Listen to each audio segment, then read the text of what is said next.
사랑과 은혜가 풍성하신 하나님 아버지 참으로 감사합니다. 오늘도 우리에게 좋은 하루를 주심을 참으로 감사합니다.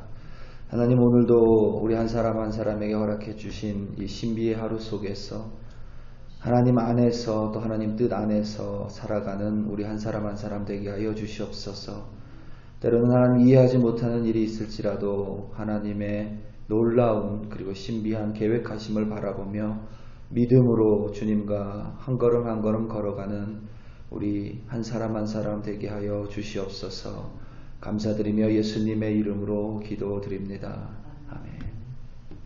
로마서 11장 25절부터 36절 말씀으로 오늘 또 이 새벽에 주님의 말씀을 함께 나누고 함께 기도하기 원합니다. 우리 다 함께 보시겠습니다. 능력받는 새벽기도, 응답받는 새벽기도, 성령과 함께하는 새벽기도. 할렐루야. 아멘. 감사합니다.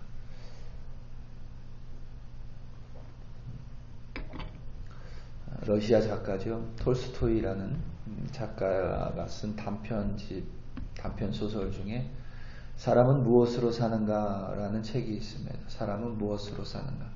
벌써 참 제목부터 의미심장하죠. 사람은 무엇으로 사는가.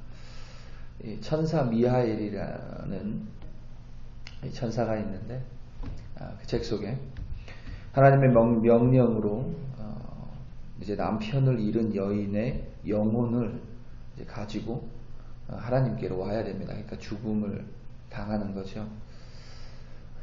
그런데 그녀는 막 쌍둥이, 그러니까 두 아이를 출산했고 너무나도 가난하고 너무나도 남편도 없었고 너무 힘들어서 차마 천사 미하엘은 그 엄마의 그 여인의 영혼을 가져가지 못합니다.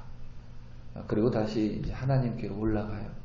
하나님이 천사 미하엘에게 다시 가서 그 여인의 영혼을 가져오고 그러면 사람의 마음에 무엇이 있는지, 그리고 사람에게 주어지지 않는 것은 무엇인지, 그리고 마지막으로 사람은 무엇으로 사는가, 이 세 가지의 질문에 대한 진리를 깨닫게 될 것이다. 이렇게 하나님이 이야기합니다. 천사 미하엘은 하나님의 명령을 쫓아 다시 세상으로 내려와서 그 여인의 영혼을 거둡니다. 죽게 되는 거죠. 그 여인은, 엄마는 쓰러지면서 하필 자신이 갓 낳은 아이 한 명 위로 쓰러지고 그 어린 아이의 다리를 짓누르게 됩니다. 그 여인의 영혼은 떠나가고 아이는 다리 불구가 되고 동시에 천사 미하엘은 날개가 부러지고 지상으로 곤두박질 치게 됩니다. 평생을 천사로 살았기 때문에 인간의 추위와 가난, 배고픔 이런 것들을 몰라요.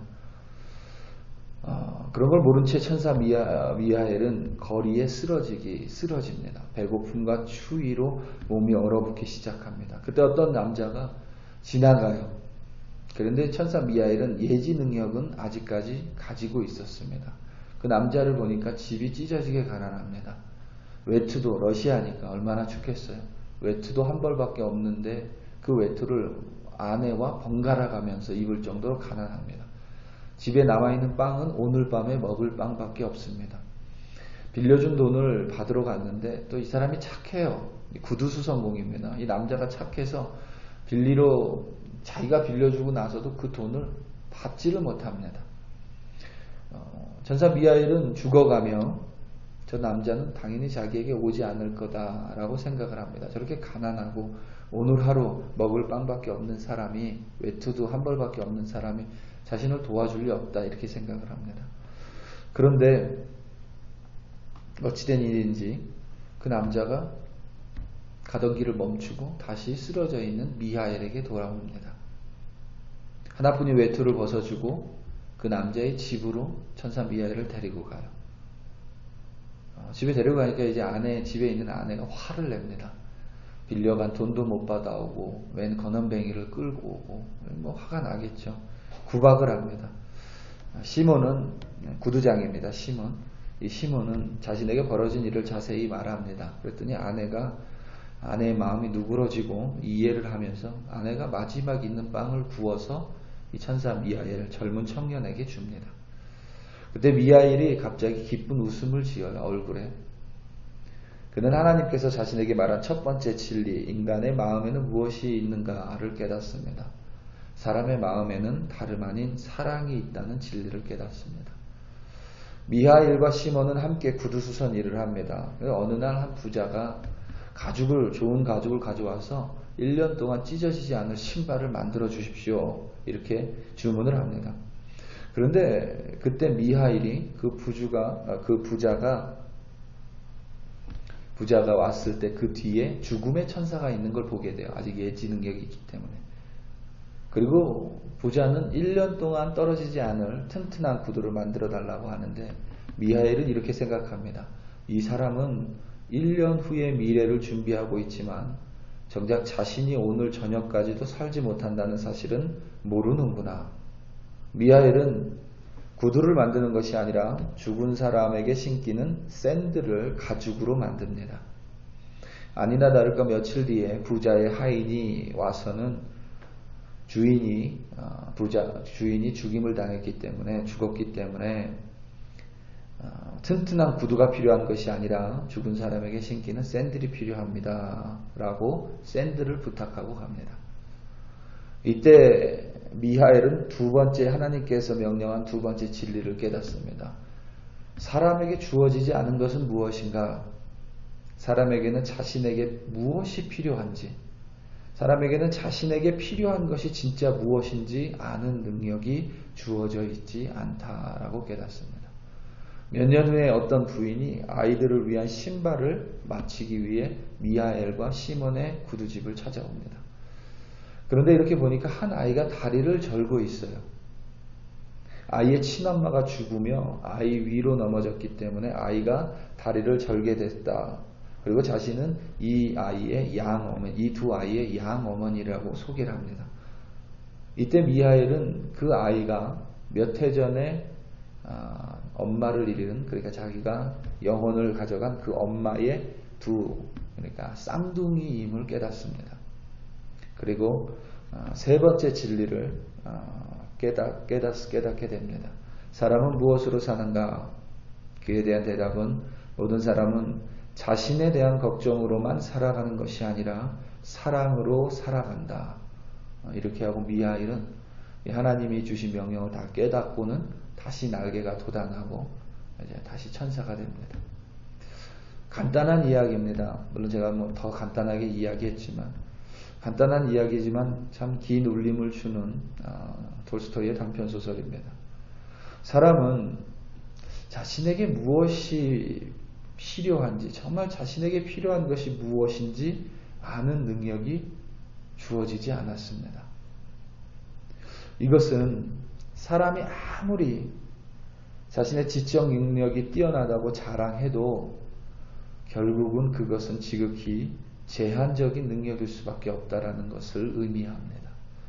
제가 어제 하루 종일 좀 마음이 계속 좀 찜찜했습니다. 좀 불편했어요.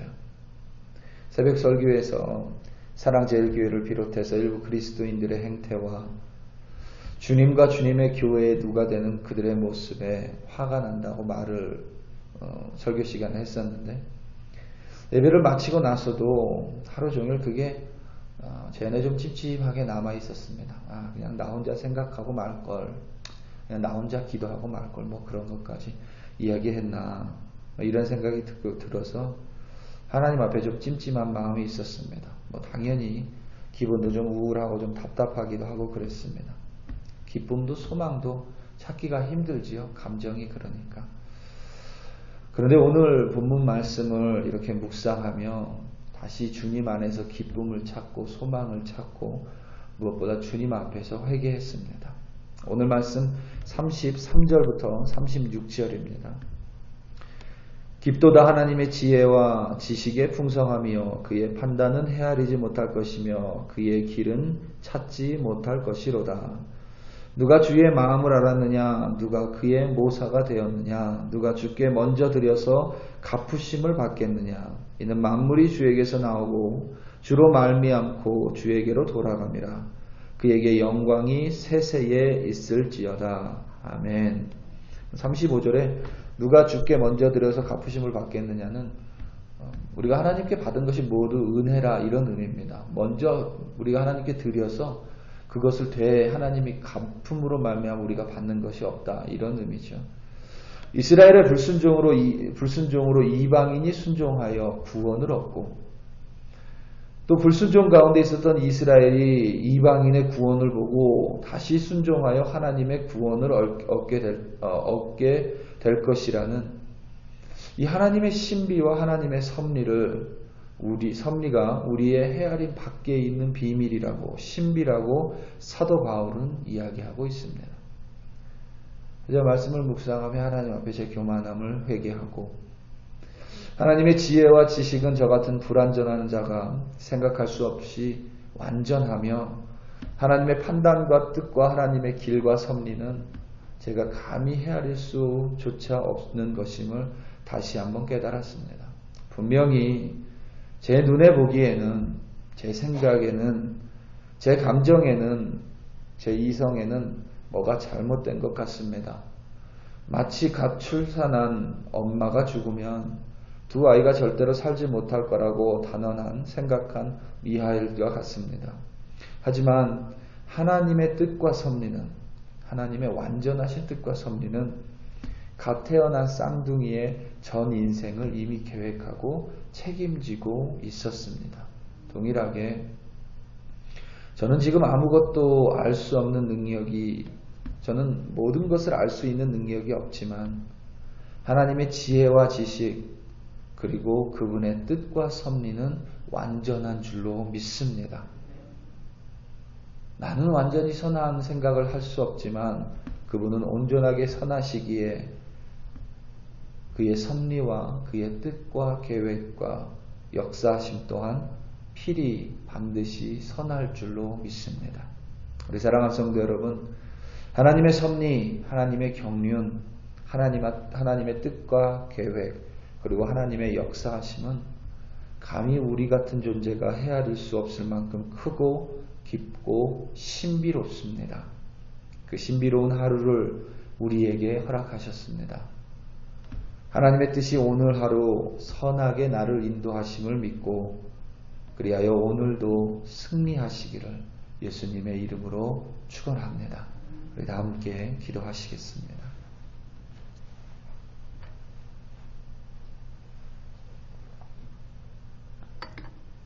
우리 이 시간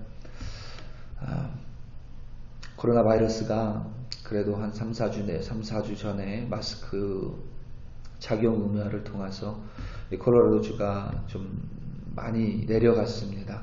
다시 또 하강 곡선을 그리고 있고 계속해서 마스크 착용이 의무화되면서 좀 더 낮아질 거라 예상하고 있습니다. 어제 발표에 의하면 병원에 입원한 사람이 약 170명 정도 가까이 되는 것 같습니다. 그런데 콜로라도주는 잘하고 있지만 여전히 다른 주들은 어렵습니다. 특별히 한국의 코로나 바이러스가 2차 대유행이라고 말할 만큼 어렵습니다. 한순간에 이 바이러스는 퍼질 수 있습니다. 이 시간 우리 함께 기도할 때 하나님께서 속히 바이러스를 멈추게 해달라고, 백신이 개발되게 해달라고, 무엇보다 이 바이러스로 인하여 믿음이 흔들리지 않게 해주시고 또 이 바이러스로 인하여 다시 한번 믿는 자들이 일어나는 귀한 하나님의 기회가 되게 해달라고 우리 이 시간 다 함께 주여 한번 부르시며 바이러스가 맞고 또 우리가 단단히 서게 해달라고 주여 한번 부르시고 간절히 기도합니다. 주여 할렐루야 할렐루야. 아버지 하나님 참으로 감사합니다. 아버지 하나님 콜로라도 스프링스 가운데 특별히 콜로라도주 가운데 하나님 코로나 바이러스 감염자를 감소시켜 주심을 감사하고 하나님 서로가 서로를 위로하고 서로가 서로를 위하는 마음으로 돌보는 마음으로 마스크를 쓰며 하나님 그리하여 그 결과가 이렇게 좋게 나왔음을 감사드립니다. 하나님 콜로라도주뿐만 아니라 미국에 있는 주들이 정말 마스크를 착용하고 특별히 그리스도인들이 마스크를 착용함으로 말미암아 하나님 복음이 우리의 삶 가운데 이루어지게 하시고 그래야 아버지 하나님 정말 남을 살리는 우리 한 사람 한 사람 될 수 있도록 하나님 오늘도 주님께서 우리들을 사용하여 주시옵소서. 특별히 아버지 하나님 조국 대한민국의 코로나 바이러스가 심상치 않습니다. 하나님 믿는 자들이 하나님 정말 온전히 하나님을 믿고 하나님이 사랑을 바라보며 하나님의 뜻을 바라보며 하나님의 구원이 생명을 낳는 것이고 사람을 살리는 것이라 하였사오니 아버지 하나님 정말 그들이 일어나 생명을 살리는 또 마스크를 착용하고 또 사회적 거리를 두는 것에 먼저 앞장서고 이 코로나 바이러스가 멈추는 데에 우리 믿는 자들이 앞장서서 말미암아 하나님 그들을 통하여 빛과 소금의 역할을 감당하게 하시고 무엇보다 아버지 하나님 우리의 믿음이 다시 한번 새로워지며 회복되며 그리하여 주님 정말 쓰러지지 않는 흔들리지 않는 믿음을 소유한 그리스도인들로 하나님 세워 주시옵소서. 하나님 아버지 오늘도 우리 한 사람 한 사람 하나님 맡겨주신 그 삶의 터에서 살아갑니다. 하나님 오늘이 하는 신비를 우리에게 주셨습니다. 하나님 우리는 헤아릴 수 없지만 하나님께 뜻과 섭리가 온전하게 선하며 우리의 하루 가운데 나타날 줄로 믿사오니 하나님 무엇을 만나든지 하나님의 선하심을 바라보고 완벽하신 섭리 안에서 주님의 은혜 안에서 오늘도 기쁘고 감사하며 승리하는 우리 한 사람 한 사람 되게 하여 주시옵소서. 할렐루야 할렐루야 아버지